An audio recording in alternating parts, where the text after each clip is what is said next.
So I want to welcome you to, actually this is our last library graduate workshop. There are a few other graduate workshops for the remainder of the semester, but this is the last one that we'll have here in the library. And this one is on advanced library research techniques. And for those of you who don't know me, my name is Tammy Owens, and I am the fine arts librarian here, and I'm also the outreach and instruction librarian here. As I do with most of these workshops, I do want to tell you that we have subject specialists in your area. So no matter what area you're in, we have people to help you through your research. And to make an appointment with those folks, it's pretty easy to just go here to Ask a Librarian, and that's how you can find your librarian. That is also how you can make an appointment with your librarian. So pretty easy here again. It's if you'd like to have an appointment in person with one of us, just go ahead and click on Make an Appointment with a Research Librarian. And this will tell you where when our office hours are and allow you to book a consultation directly with us during our office hours. It also, if you click on these little eyes, they will tell you more information about who we are, what our subject areas are, when our typical hours are, and it usually will give you a picture. There you go, there's my picture. I have, just so you know, I have office hours, and some of us do have office hours in different locations, so note that when you make your appointment. There are many different types of appointments you can make. If you are a graduate student and you need thesis and dissertation help or in-depth research help, so grad students, please select an hour, because normally it goes longer than a half an hour anyway. You don't have to stay for the full hour. You can certainly run whenever you need to, but we like to book a whole hour for grad students and for more in-depth research help.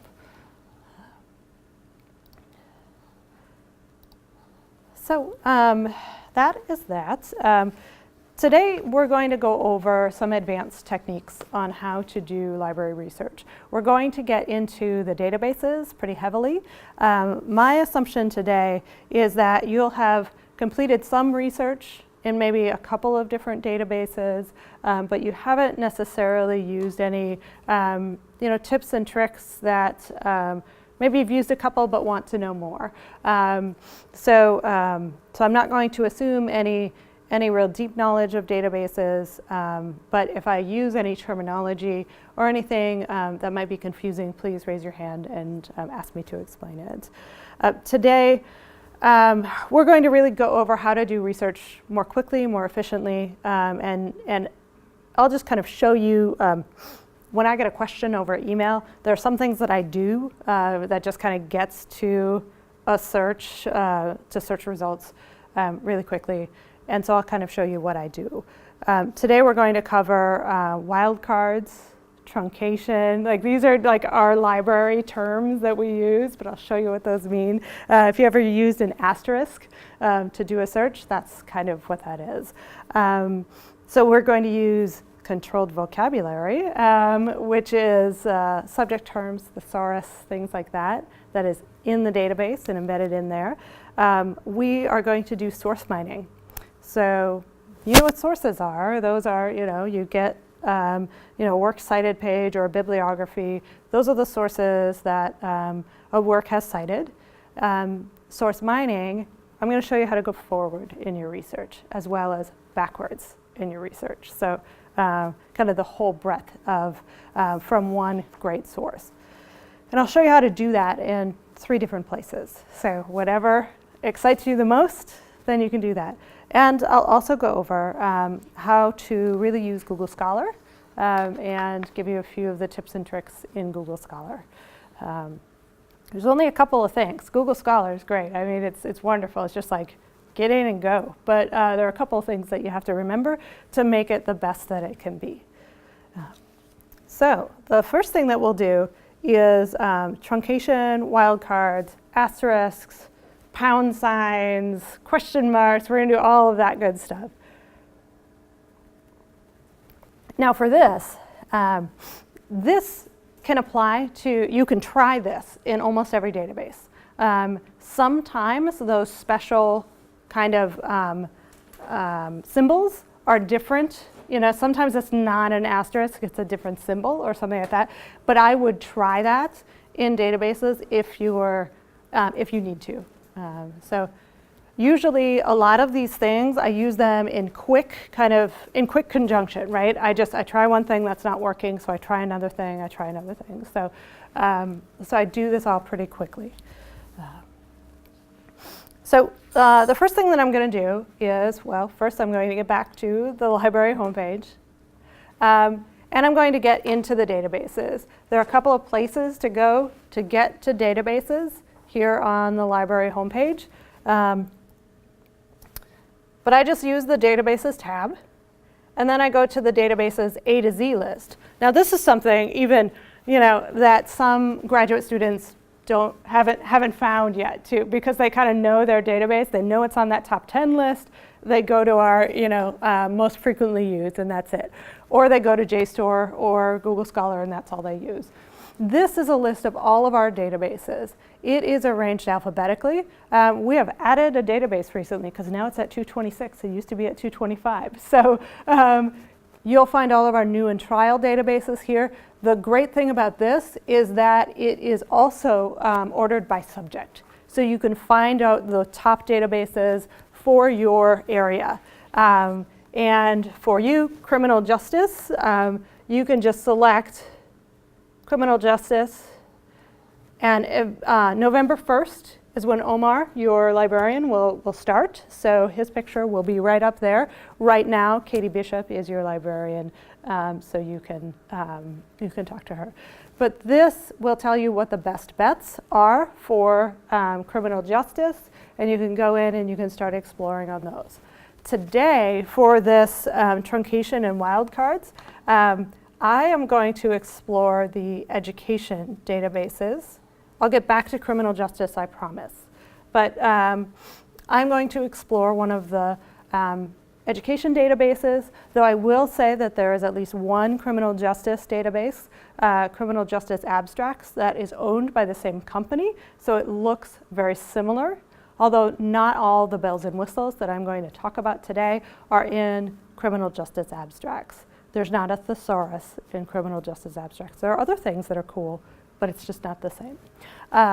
So for education, you see here Megan is your librarian for education, and it gives you research guides, the ones children's literature, counseling, biomechanics, those things that are listed under education for research guides. Those are just a quick start to educate or to research in this particular kind of subfield of education. So our best bets are at the top there. And I'm going to go into education source. So you see that this is a database that is owned by EBSCO. And again, some of the other databases, EBSCO owns several dozen of them that we own. So it looks very similar.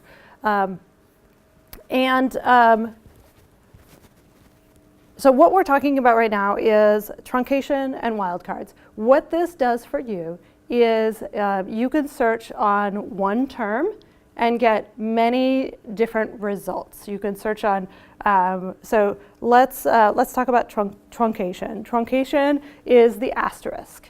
And the asterisk takes the place of the ending of a word. So you put the root in, and then you put an asterisk, and it will find all forms of that word. So for instance, I'm interested in mindfulness and education. So what I'm going to put in my search is mindfulness for the first one. And say I'm in the education source database, and I'm wondering about children's education and mindfulness, right?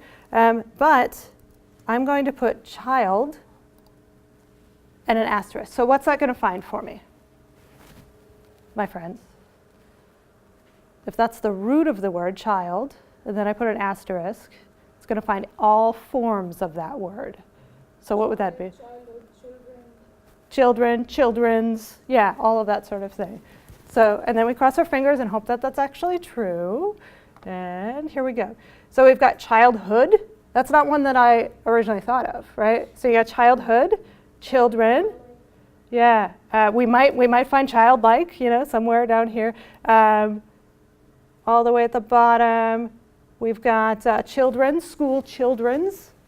So we've got all of that. And let's see here. So we make 379 search results. So if we take that asterisk off there, 365. Wait, what happened? 365. 379. So a few more came up. You know, there are some things probably that would be a drastically different result, but here we got a few more with that. So the other thing, so that's truncation. Pretty easy. I use it all the time because often I'll just use it as a plural. So instead of just doing the search for children and children's, I'll just put an asterisk at the end. So that'll add that S on there regardless of whether or not, you know, so I don't have to use that. So the wildcard is replacing an entire letter in a word or in a term. And so that is a question mark or a pound sign, or the hashtag. So question mark or a pound sign. So for example, so if you wanted to, I often don't use these two because, and I don't think I'm in frame anymore for the, I often don't use these two because it's hard to think of good examples for using them. The question mark wildcard, so for instance, if you did NE question mark T, that would find, that question mark finds any letter that could fit in there. Neat, nest, next, I can't think of any other words, but no, I don't know. Exactly. So it replaces a single character there. The other one that I use, yeah. What is this called? So this is a wildcard, and there are two different versions of wildcard. This is version number 1, and version number 2 is a hashtag or pound sign, and that uses, that finds alternate spellings. And so if you're doing searches where you're finding that maybe one of your researchers or many of your researchers are British, and there is a British spelling of something. Let me show you what happens here. Let's see here. Yep, color, neighbor, anything like that. Yeah. Let's see here. And this isn't going to, like, it's,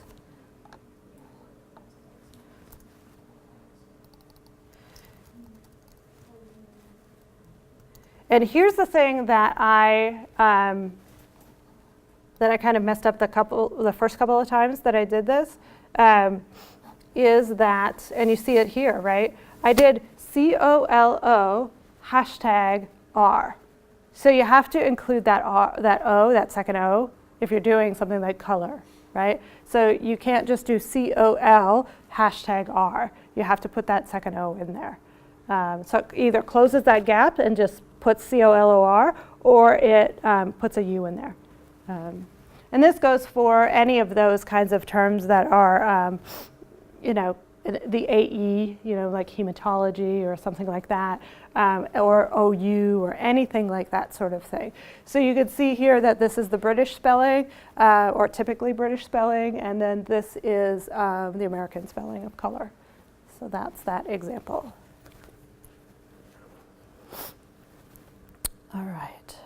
So those are truncations, wildcards. Like I said, typically I use the asterisk almost all the time, and I use it just as a matter of course in most of my searches. So. So now to get a little bit deeper into things, controlled vocabulary. So this is taking, so we often talk about keywords, and keywords is the list of terms that you develop yourself, kind of based on your main topics or your main ideas. You do the brainstorming, you say, you know, I am looking at mindfulness. What are some other words for mindfulness? And so you may have a list of, 10 or 12 different words, or 3 or 4 or 5 or 6 different words that mean the same thing, or are related terms, or are larger or smaller terms to your key ideas and your key phrases. Now, controlled vocabulary is set by the database itself. There are a couple of different, the one that we're going to go over today is subject terms, and those are set in the databases. It is, I tell people it's kind of like the tags that you put on blog posts, or the tags that you put on Instagram or something like that. That is a subject term. Keywords, searches, everything from titles to authors to descriptions, things like that. Keyword will search everything. Subject terms will just search that list of subject terms that's applied, that list of terms that's applied to a particular article. So it may give you fewer, and sometimes it gives you many, it gives you too few, it only gives you a few results, but it might give you more specific results. Does that make sense? Yeah. So sometimes I like to go and find the subject terms. So I'm going to do my mindfulness and child with my asterisk again.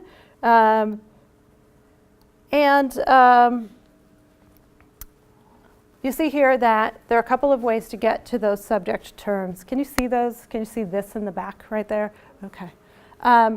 So that first result, mindfulness meditation for future early childhood teachers in Japan. Subjects are early childhood teachers, early childhood educators, which kind of the same thing, but maybe a little different. Mindfulness with psychology in parentheses, meditation, and stress with physiology in parentheses.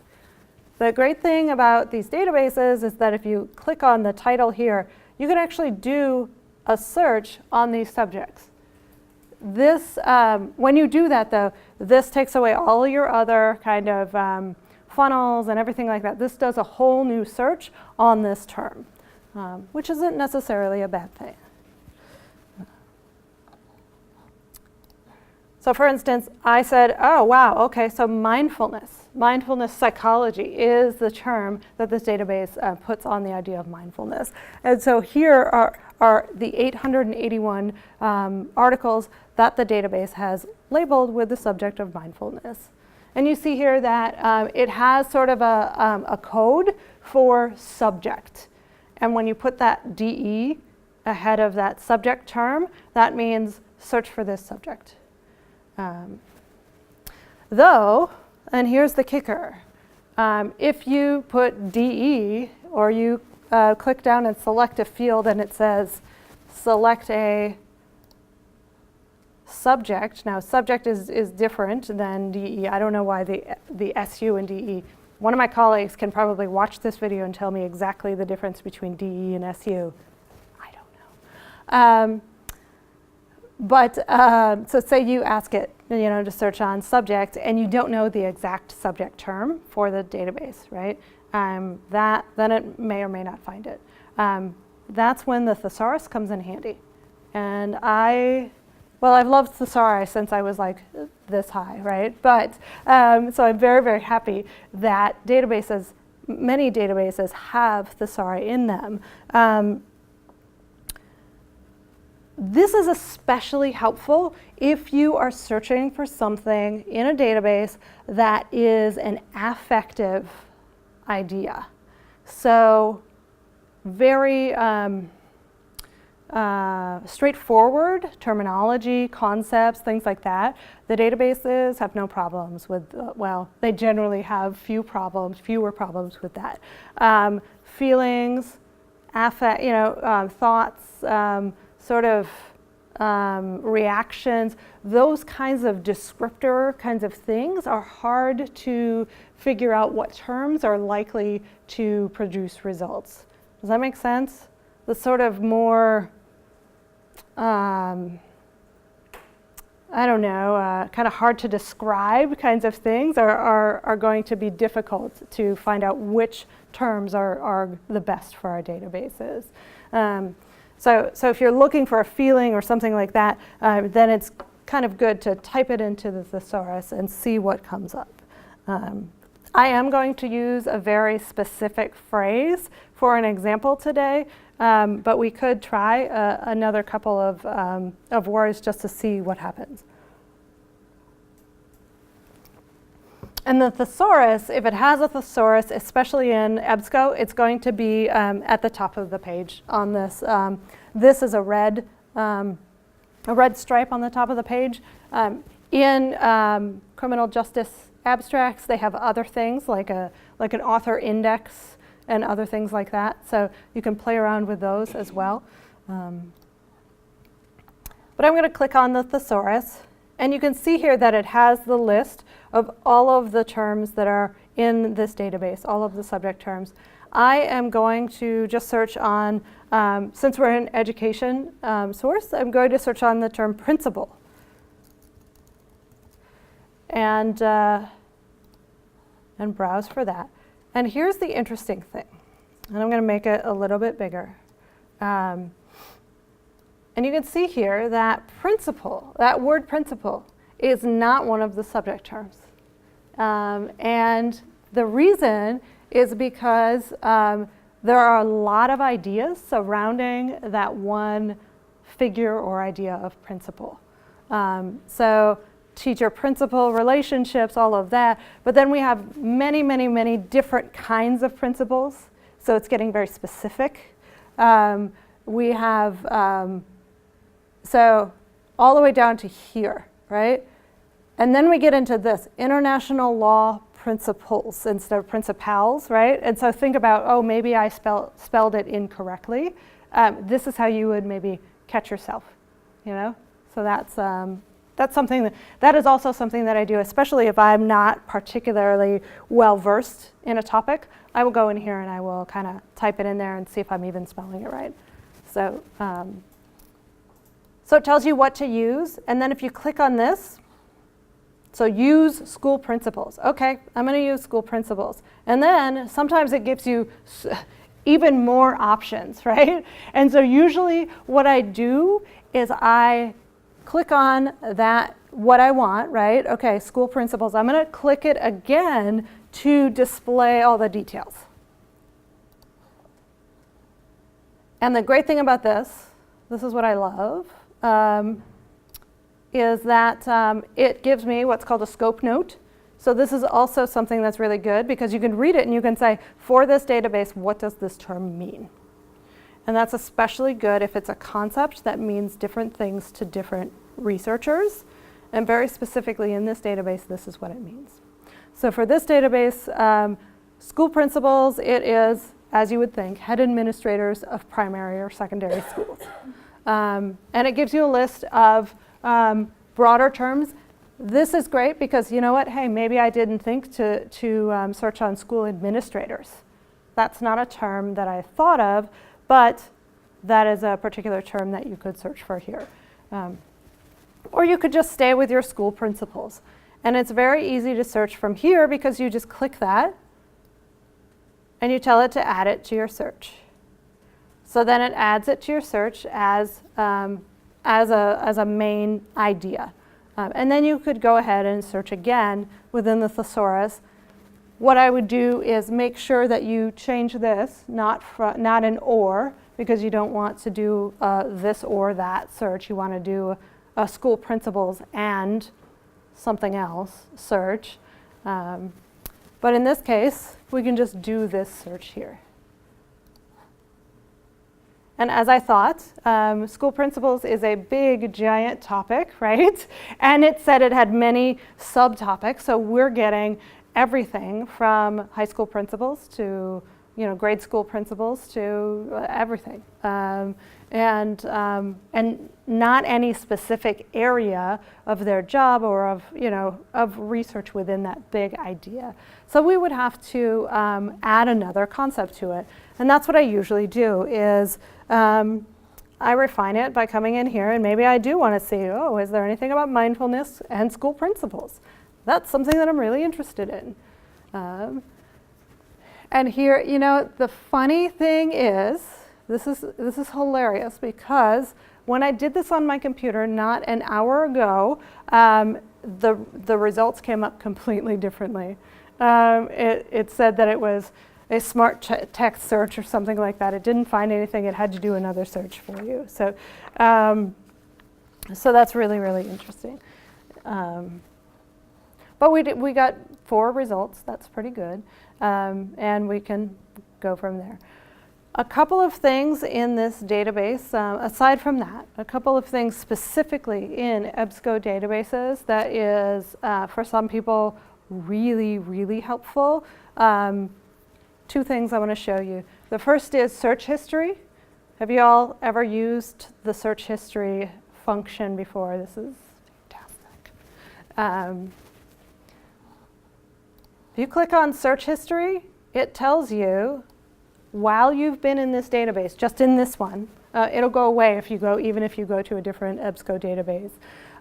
While you've had your computer open and done these searches, this is what you have searched on. This is what you've searched on, your entire history, how many results. So you can see color was 26,000, almost 27,000.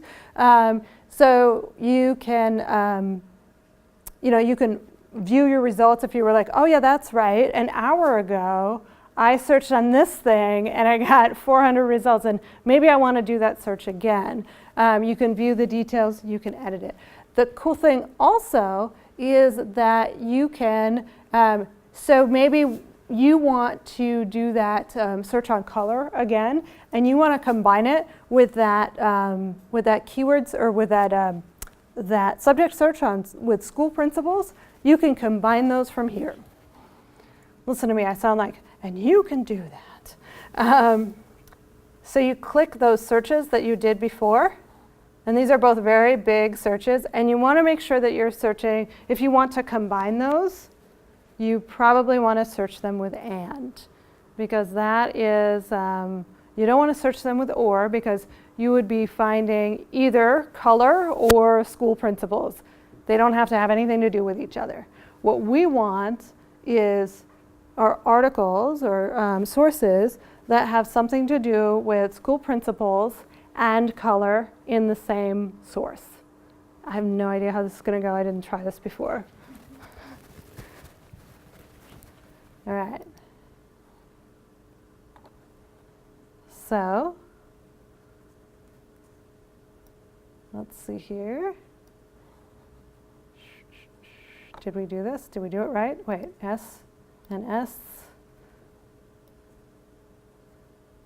And search with and. Nope, that's not working. For some reason it is not. What it's doing is it's overlaying, it's taking the results that are existing, and then it is overlaying the 2 searches that I did before. So I'm going to deselect all. I'm going to try that one more time. Search with and. Nope, it just keeps on overlaying them. So what I really need to do is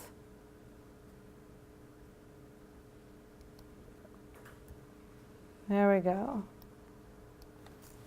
All I want is S4 and S7. So search number 4 and search number 7. So we'll do that search and see if that goes. It's waiting. And we got 23 searches. And what I'm going to bet, so then if you click on search history again, it hides that search history bar. And so yeah, so this is as I thought that it would instead of talking about color as in like color theory or color education, things like that, now we're looking at race theory and things like that, diversity, and that's what our articles are concentrating on. So it got to another definition of the term color. So there you go.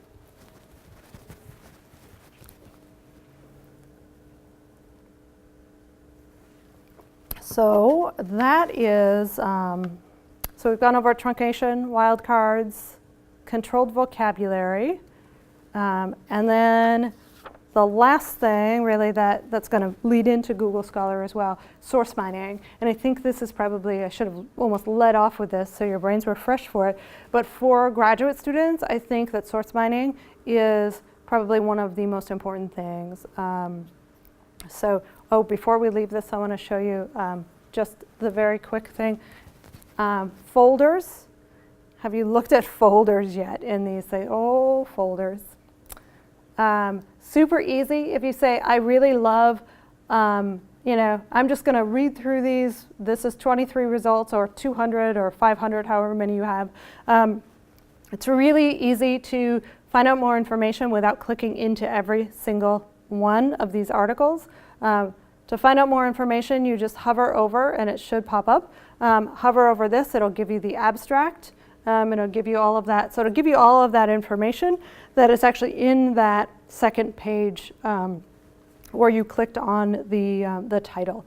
The great thing here is that if you like this article and you want to keep it and you want to email it to yourself, all you have to do is click it and it'll put it in a folder. And the thing that you have to remember about these folders is that this is for this particular research time. So it's not saving it for later. So when you close your computer, then those folders, those items will likely be trashed out of that folder. So it's just kind of for saving it for the moment, so then you can go into that folder and email all of those items to yourself at once, instead of emailing them one by one. And it's really, really fantastic.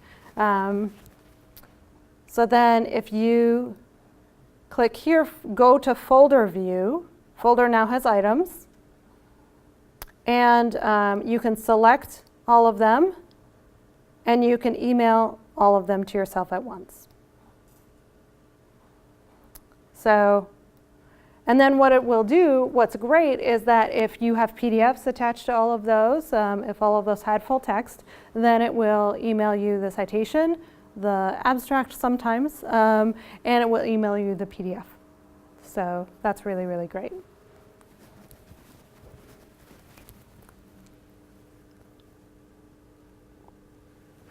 Okay, let's go into source mining. Now we're going to criminal justice abstracts. Yay. Okay. So what I'm going to do is, again, I'll show you how to get back to this A to Z databases from our homepage, library.unomaha.edu. Go to databases and go to databases A to Z. And we're going to criminal justice.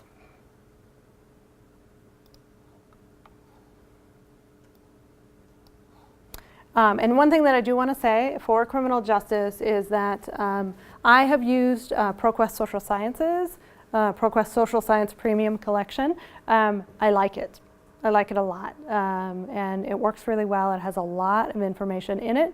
So that one, along with criminal justice abstracts, that will get you a lot of what you need for your research. But for right now, I'm just going into criminal justice abstracts because I just want to show you something about how these databases in particular, like I said, EBSCO databases, work with source mining. I am going to do a search on recidivism. Please tell me I said that right. Yes. And I'm going to spell it right, I hope. I am just doing a very simple search, just because, I personally don't know a lot about criminal justice, and I said, I know this topic, and I'm just going to do a very simple topic search. And because I did a very simple search, there are over 6,000 results. But what I'm going to do is go down to number 8, and hopefully this is the same one. Yep. The ones before, the reason why I'm going down to number 8 is because the ones previous to it, it has the full text. This one, number 3, has the full text. Number 4 says get item from UNO Criss Library. So that item may be in another database, and you just click on get item, and it'll take you to that other database to find that full text. Or if it doesn't find the full text, let's just click on this one. So this one says view full text, so you just click on that and it'll get you right to that article. It should. Sometimes it doesn't, but here it is. Or it will say, we don't have this, would you like to interlibrary loan it? And your answer is yes, right? Why I'm going down to number 8 is because it has this cited references here. And this means, what this means right now is that this article, ostensibly, has 61 references. And this database is giving you a list of all the references that you will find at the end of this article. So you can click on that. And this is kind of how you can hopscotch along. If you know that you've got a really great article, or if you're just seeing something and it seems really great, you've saved that article, maybe you've skimmed it already, but you're like, I really think that that the references are going to be really helpful to me. So you can just hop on here and you can get item, hop all the way down that list. One interesting thing, and I am going to, let's see here. Let's see here. The other thing that I'm looking at, okay. So you see this time cited in this database, and this is not a link necessarily, but do you see this right here? Time cited in this database, 15. So that is saying that there are 15 articles specifically in this database that have cited this article, right? So that all of a sudden, instead of knowing what this article has cited, now we're going forward in time and we're looking at what articles have cited this one right here, okay? So something else has been published later on in time that has cited this article. Does that make sense? Okay, good. And to get there, I just clicked on that assessing the impact of imprisonment on recidivism. And here again, we have 56 cited references, so we could go backwards in time and say, what are those references that they cited? Or we could look at those 15 citations, that cited by list. And these are those ones in this database. These are the articles that have been cited, or that have cited that one particular article. It's kind of a roundabout. Do we need to stop on one? I was going to say, like... Well, sorry, no, the second one, those are the professors from the university I just came from. Yay! So, Cochran was my thesis chair. Nice. That's good. That's a good contact there. That's a good connection. This means you're onto something. Like, the world is telling you, keep on going. Yay. So these, that's sort of a roundabout way to go about this stuff, right? It seems pretty difficult to kind of like hopscotch around and just do this by, there is something to be said for just happenstance and kind of being open and being curious when you're doing research. This, however, doing it this way kind of gives me a little anxiety. So this is not kind of the way that I always go about doing this. When I'm curious or when I have a really great source, then I will say, oh, okay, I want to see what it's cited by in this database if I can. But the way that you mine your sources really, really well and really easily, there are 2 places to go. The first one is Web of Science, and the second one is Google Scholar. And often we will do both. If we have, like if you have a source that is fantastic, like this source is the source that everybody is citing, this source, I have to cite it, I have to find out who's citing it, and I really want to know the conversation around this one source. So this is what I'm going to do. I'm going to mine those sources. So I am going to first introduce you to Web of Science, and then we'll go into Google Scholar, wrap things up in Google Scholar. So I'm going back to databases A to Z. I'm clearing those filters. And because I know the name of that database, I know I want to go into Web of Science, I'm just going to go to W. Technically, it is called Web of Knowledge / Web of Science, but I always talk about it as Web of Science. Know that it has social sciences, it has hard sciences, and it does have some humanities. I don't usually tell my humanities students to go directly to Web of Science because it is it's much more deep on science, on the sciences, than it is in the humanities. But doing this cited reference search is it's great for no matter what your area is. So, and it's tiny right now. So you can do, this is a database. This is a great database for just any searches. But what you want to do if you're just doing a cited reference search, you want to go to this, that's a tab, so you need to click on the cited reference search. All right. Now here, you have the option of putting in whatever information that you have. Now you can say like, oh, I have the author, I have the volume, issue, and pages, but I don't have the title of the work. You can try to find it that way if you want to. Normally what I do is I just go all the way straight down to cited title because I know the title of the work.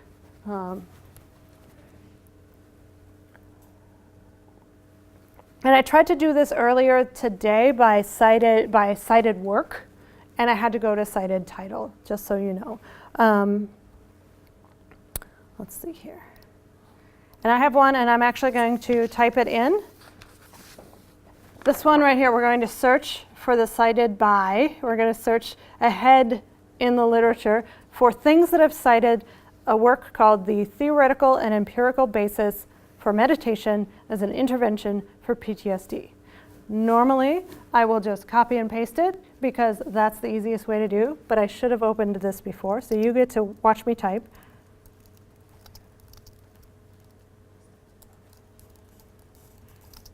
Let's see here, basis for.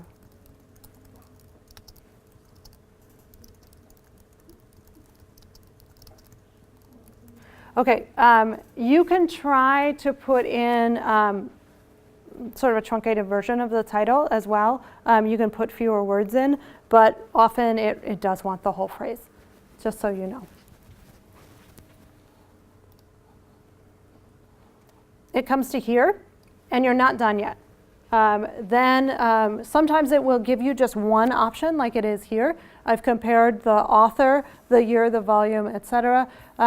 This is your DOI right here. This is your document object identifier. That is if you compare those two things, a DOI is kind of like an ISBN for an article. And so that will always get you back to that. It only has one, and that only exists for that particular article. So if you compare your DOI, those should be the same. It's telling me there are 33 citing articles, so all I have to do is select that one and finish my search. I can select only the ones in English or only certain types of articles here if I want to, but I'm just going to go ahead and finish the search.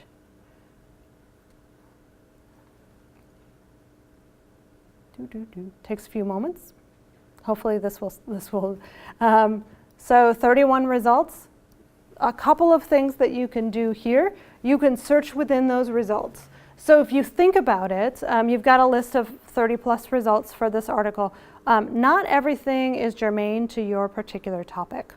So it may be something, citing it, that has something, it doesn't have anything to do with your topic, or it's way, way out and you're not interested in that.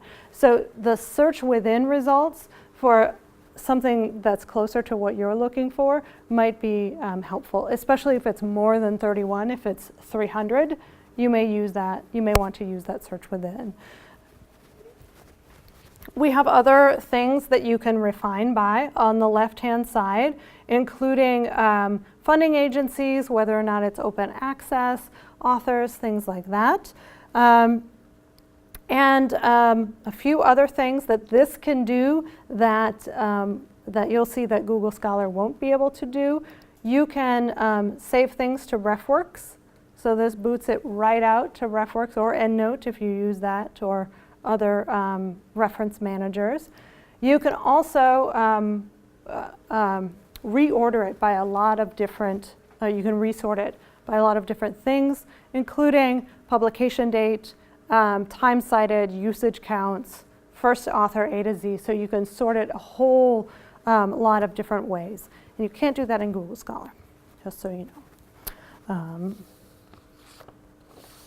So this is pretty powerful, and we did recently speak to a representative from Web of Science, and the interface will change just ever so slightly, but it will get more powerful. They are adding more things to it. So so this cited reference search will only get easier to do in the coming months.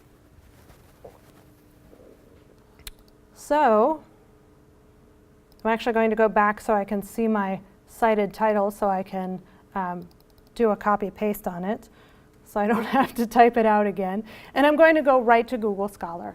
Just, you can Google for Google Scholar, or you can just type in scholar.google.com. The first thing that you have to know, and this is the most important thing that I hope that you'll remember today. I know there's a lot of just stuff to talk about today, but in Google Scholar, and sometimes for some computers, just depending on whether or not you allow cookies, you have to connect Google Scholar to our library.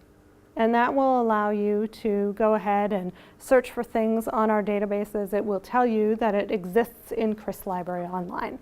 And so to do that, and I'm going to make this a little bigger here so you can see it. To do that, it's under this little thing's called a hamburger over there in the top left corner. Those little 3 lines up there. See that where my cursor is up there, top left? Little hamburger. That's a technical term. And then what you're looking for is sort of the options little circle thing. What is that called? I don't know what the technical term. Yeah, settings. Yep. So there you go.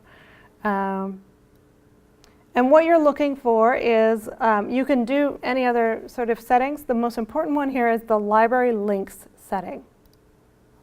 And I just do a search for Nebraska. You can do a search for the University of Nebraska at Omaha, but I just do a search for Nebraska. We are the last in the list, just so you know. And we click that and we save that. I keep Open WorldCat library search on, and that just includes all libraries around the world. There's no need to turn that off. If you have other university, you still have credentials at other universities, you can add this to this as well. So you can save that. As far as I know, you can have multiple credentials on here. I have not tested it because I don't have multiple credentials. So now what I'm going to search, you can search Google Scholar just like you search a database. You can search it using keywords. You can put a phrase in there, anything that you'd like to do. What I'm going to do is I'm going to search for a known item. And I'm going to search for that. I'm going to try and find that particular article. Now, you can type it out just like you typed in Web of Science. We didn't use quotation marks. That's another thing that I didn't even talk about when we were over in the database, quotation marks. That sort of tells the database that that's a phrase that I want to use. That is a locked-in phrase. So when you're using or when you're looking for a particular article, sometimes you need to put the title in quotation marks.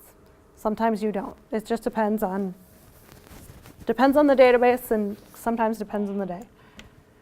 So we found it. Here it is. We can get to it online, and we can get to it through our library. And there you see it's Criss Library Online.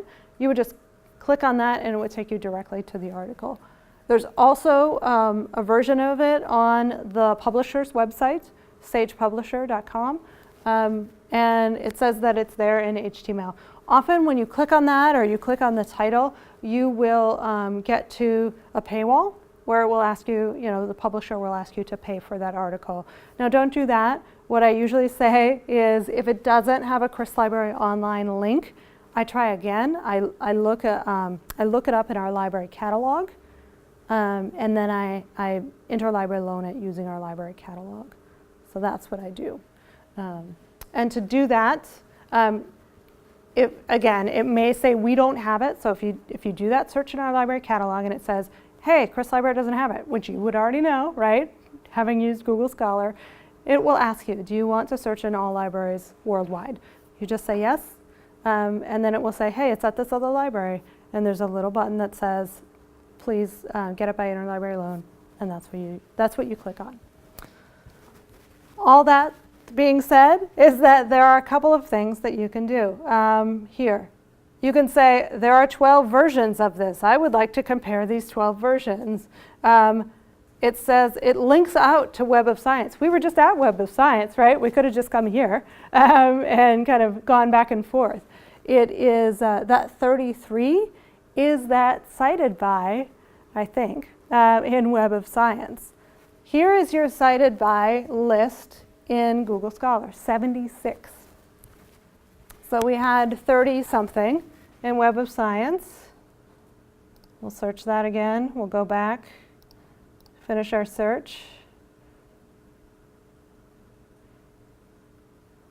Yep, so there are 31 results here, cited by 76 here. So why did we get 76 results on Google Scholar and only 31 over on Web of Science? Do you guys have any thoughts on that? It canvases more things, right? It's out there and it's grabbing a lot more kind of, it's more open to what it's putting in this list. So it has, top on the list are going to be a lot of, like this one is Gemma. So it's a lot of databases, a lot of scholarly works, right? All of this is going to be mostly scholarly. As you get towards the end of it, you may find some websites that you might go, I don't know. But if you take a look at like page 2, we also have like militarymedicine.amsus.org. So it's a white paper or a study that was done by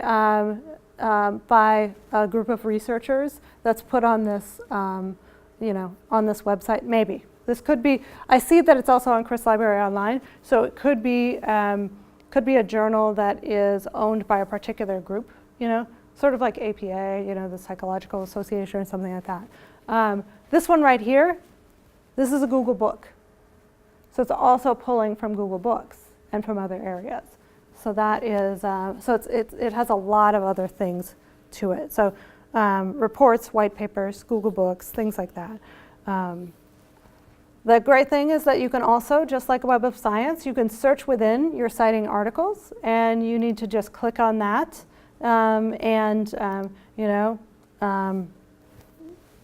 maybe we just want to see the ones that talk about military. And that brings it from, it brings it down to 56 results. So from 70-something to 50-something. You can sort by relevance. You can sort by date. And it links over, as I said, to Web of Science. So that is going to wrap up.